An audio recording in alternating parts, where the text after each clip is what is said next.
Units 11th class का काफ़ी important part आता है, यूनिट्स एंड डायमेंशन। तो हम आज करने वाले हैं यूनिट्स के बारे में बात। ठीक है, देखो यूनिट्स किसकी यूनिट्स हम निकालते हैं, है ना। जैसे हम निकालते हैं डिस्टेंस का यूनिट आ गया, डिस्प्लेसमेंट का यूनिट आ गया, स्पीड का, फोर्स का, तो यूनिट की बात करते हैं। जैसे डिस्टेंस का यूनिट क्या होता है, मीटर, स्पीड का क्या होता है, मीटर पर सेकेंड, है ना। तो ये यूनिट्स जो हम निकाल रहे हैं वो किसकी निकाल रहे हैं, हमने कैसे इसको डिफाइन किया, है ना, और क्या क्या इसमें चेंज आ सकते हैं। तो देखो यूनिट्स जो हम निकालते हैं, जितनी भी हम क्वांटिटी पढ़ते हैं, उन क्वांटिटीज़ को हम बोलते हैं फिजिकल क्वांटिटीज़। यूनिट्स किसकी होती है बेटे, फिजिकल क्वांटिटीज़ की होती हैं। अब ये फिजिकल क्वांटिटीज़ क्या होती हैं सर, जैसे आपका फोर्स है, एनर्जी है, वर्क है, ये सारी की सारी चीज़ें क्या है, ये फिजिकल क्वांटिटी है। मतलब ऐसी क्वांटिटीज़ जिनको हम मेजर कर सकते हैं, the quantities which can be measured, quantities which can be measured। Okay, और इनकी हेल्प से हम फिजिक्स के लॉज को डिफाइन कर सकते हैं with the help of physical quantities. ठीक है, और इन्हीं की फिर हम यूनिट्स की बात करते हैं, इनकी यूनिट्स की बात करते हैं कि भाई जैसे आपकी फोर्स का यूनिट क्या होता है, तो किलोग्राम, मीटर पर सेकंड, या फिर न्यूटन बोल सकते हैं उसको हम लोग, वो रेस्पेक्टफुली बोला जाता है, न्यूटन साहब के रेस्पेक्ट में नाम, उनका नाम है, तो उस तरह से उसका यूनिट को डिफाइन किया जाता है। ठीक है ना, तो बेसिकली हम यूनिट्स डिफाइन करते हैं फिजिकल क्वांटिटीज़ की, ये है। अब फिजिकल क्वांटिटीज़ भी हमारी कितने टाइप की होती हैं देखो, तो इनको भी फिर हमने डिवाइड किया हुआ है। तो ये होती हैं, पहली होती है हमारी फंडामेंटल क्वांटिटी, फंडामेंटल क्वांटिटीज, जिनको हम बेस क्वांटिटी भी बोल सकते हैं, बेस क्वांटिटी भी बोल सकते हैं। ठीक है, दूसरी होती है हमारी इसमें डिराइव्ड क्वांटिटी, डिराइव्ड क्वांटिटीज, और एक और क्वांटिटी डिफाइन किया गया, उसको हम बोलते हैं सप्लीमेंट्री क्वांटिटीज, सप्लीमेंट्री क्वांटिटीज। मतलब क्या हुआ कि बेसिकली जितनी भी फिजिकल क्वांटिटीज़ हैं, मतलब जितना भी हम पढ़ते हैं फिजिक्स में, या जिसको डिफाइन करने, लॉज को डिफाइन करने के लिए, तो वो जितने भी चीज़ें हैं जिनको हम फिजिकल क्वांटिटी बोल रहे हैं, उनको 3 पार्ट्स में बांट दिया गया है। साइंटिस्टों ने 3 पार्ट्स में बांट दिया उसको। ठीक है ना, ये 1971 में इसको कैटेगराइज किया गया था। 1971 में एक CGPM नाम से एक इंटरनेशनल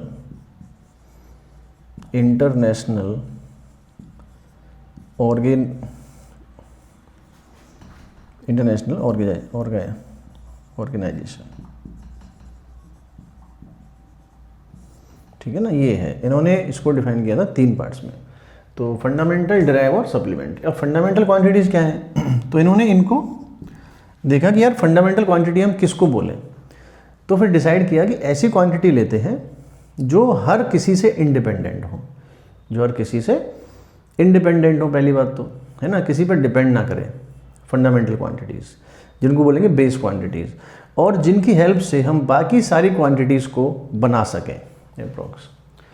तो फिर इन्होंने काफ़ी कुछ एक्सपेरिमेंट करके, काफ़ी कुछ डिस्कशन करने के बाद में ये 7 क्वांटिटीज़, लेंथ, मास, time, electric current, thermodynamic temperature,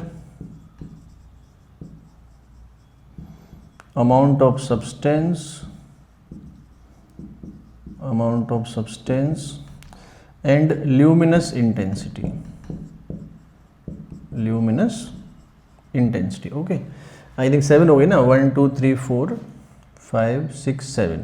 तो इन क्वांटिटीज़ को इन्होंने 7 क्वांटिटीज़ को फंडामेंटल क्वांटिटी बोला, और इनकी हेल्प से फिर हम बाकी क्वांटिटीज़ को डिराइव कर सकते हैं। तो जिनको हम डिराइव करेंगे उनको बोलेंगे बेटे हम डिराइव क्वांटिटीज़। ठीक है, और सप्लीमेंट्री क्वांटिटीज़ ये कुछ अलग है थोड़ी सी, ये प्योरली ज्योमेट्रिकल होती हैं, प्योरली ज्योमेट्रिकल होती हैं, और ये 2 हैं, एक हमारा होता है angle and solid angle. Angle and solid angle, इन दोनों को अलग कैटेगरी में डाला गया है जिसको हम बोलते हैं सप्लीमेंट्री क्वांटिटीज़। ठीक है, तो ये तो हमारी होगी फिजिकल क्वांटिटीज़। फंडामेंटल क्वांटिटीज़ बता दिया मैंने आपको, और उसके बाद ड्राइव क्वांटिटीज़ जो कि इनकी हेल्प से बना सकते हैं, जैसे स्पीड है, फोर्स है ना। स्पीड क्या होता है? स्पीड होता है आपका डिस्टेंस अपॉन टाइम, फोर्स होता है आपका मास इनटू एक्सेलरेशन। तो उनको रख के हम बाकी के क्वांटिटीज़ को बना सकते हैं। तो drive quantities, then supplementary quantities, ये थोड़े अलग है, ज्योमेट्रिकल हो गई। ठीक है, ओके। तो अब हम आगे बढ़ते हैं, यहाँ पर नेक्स्ट करते हैं इसके आगे। देखिए,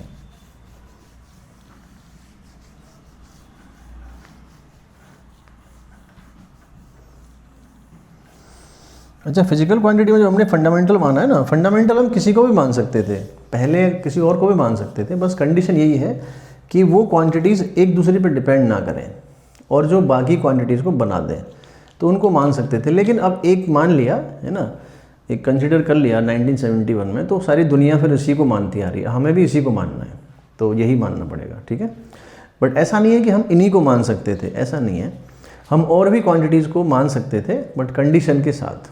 ठीक है, तो अब हम आते हैं अपनी बात पर, यूनिट्स की बात करते हैं। तो यूनिट्स क्या होती हैं? तो बेटा यूनिट्स होती हैं कि जब हम किसी भी क्वांटिटी को मेजरमेंट करते हैं, है ना, तो हम उसकी कुछ यूनिट डिफाइन करते हैं जो इंटरनेशनल लेवल पर एक्सेप्टेड हो, सब लोग माने उसको, तो एक ऐसी यूनिट, और जो जिसको हम इजीली अवेलेबल कर पाएँ, है ना, और जो इनवेरिएबल हो, जो चेंज ना हो। मतलब यूनिट क्या होती है? इनवेरिएबल होनी चाहिए, ऐसा नहीं होना चाहिए कि कोई अपने हिसाब से चेंज कर ले रहा है, किसी ने कुछ मान लिया, किसी ने कुछ मान लिया, ऐसा नहीं होना चाहिए। इनवेरिएबल होनी चाहिए और अवेलेबल होनी चाहिए इजीली, है ना, ये होना चाहिए यूनिट के लिए। और इंटरनेशनली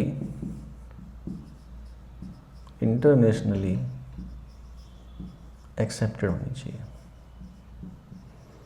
तो यूनिट्स को बेसिकली लेने का मतलब ये है, invariable, available and internationally accepted, सारी दुनिया उसको एक्सेप्ट करे, है ना, ये हमें मानना पड़ेगा।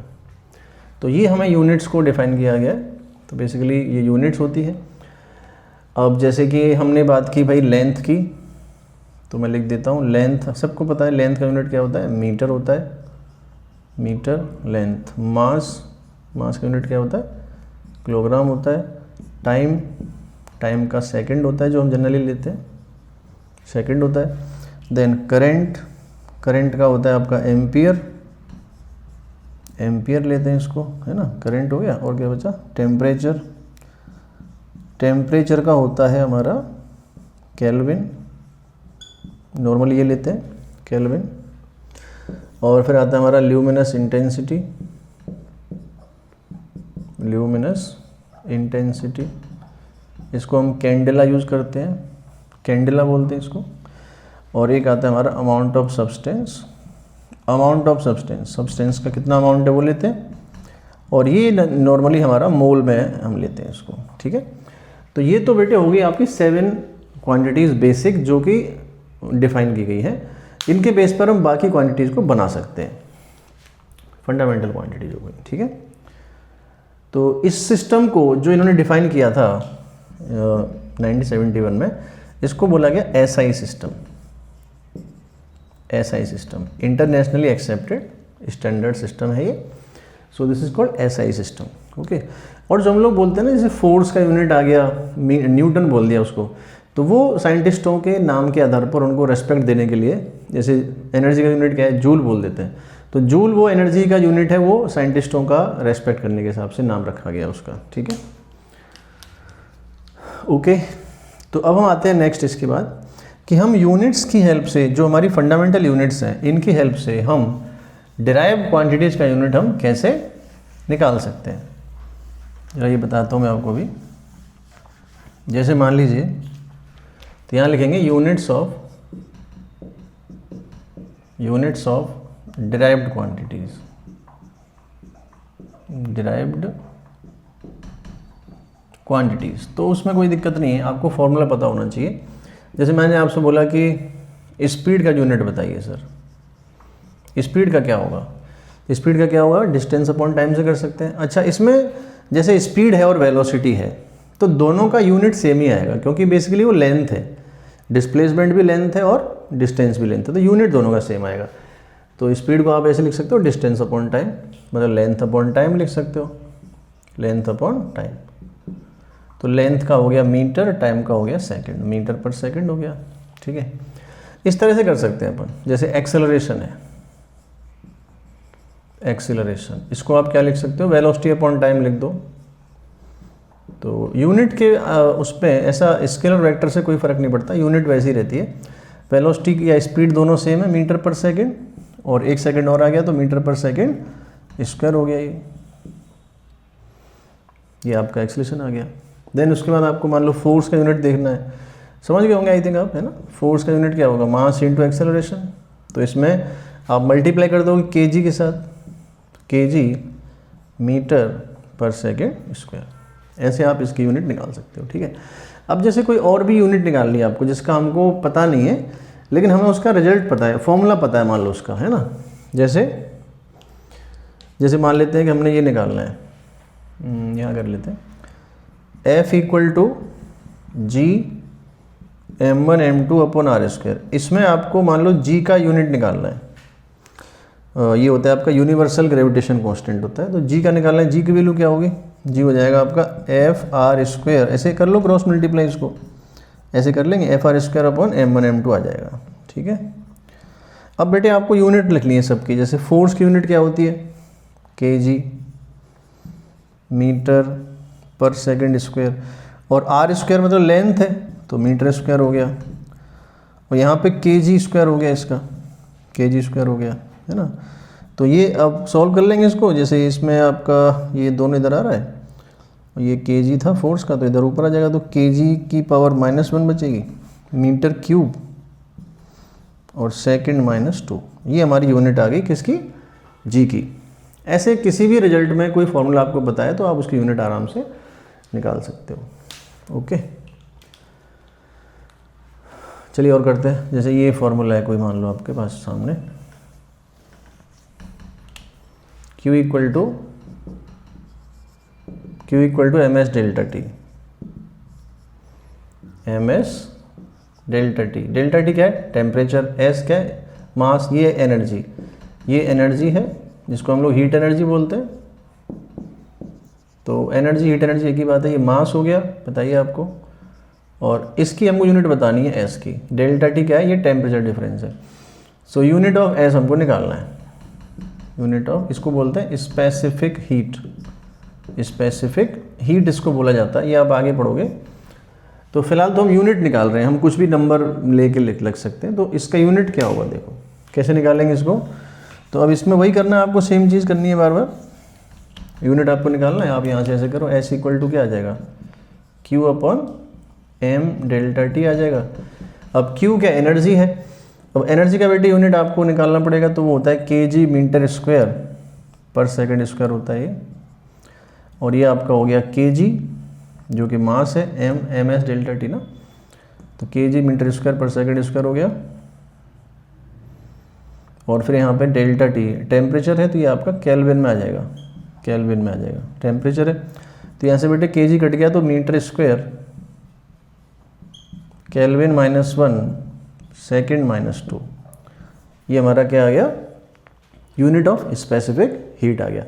इस तरीके से बहुत सारे एग्जाम्पल हो सकते हैं, बस आपको फॉर्मूला लगा के उसकी यूनिट को फाइंड आउट करना पड़ेगा, ठीक है। तो ये हो गया हमारा यूनिट निकालना। अब आता है ड्राइव क्वांटिटी हो गई हमारी, इसके बाद आता है स्टेरेडियन वगैरह, जैसे सप्लीमेंट्री क्वांटिटीज़। तो सप्लीमेंट्री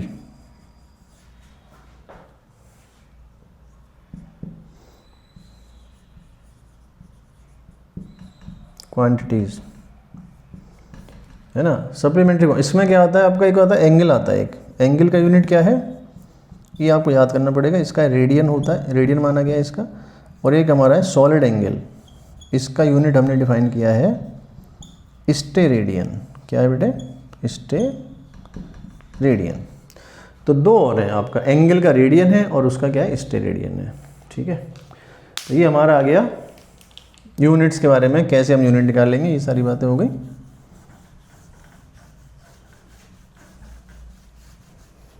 अब देखो क्या होता है, जैसे मान लो कि इसके अलावा और कौन से सेट है, इसके अलावा यूनिट्स में आपके एक MKS होता है, MKS एक होता है, CGS एक होता है हमारा FPS। ये सिस्टम्स हैं 3, है ना।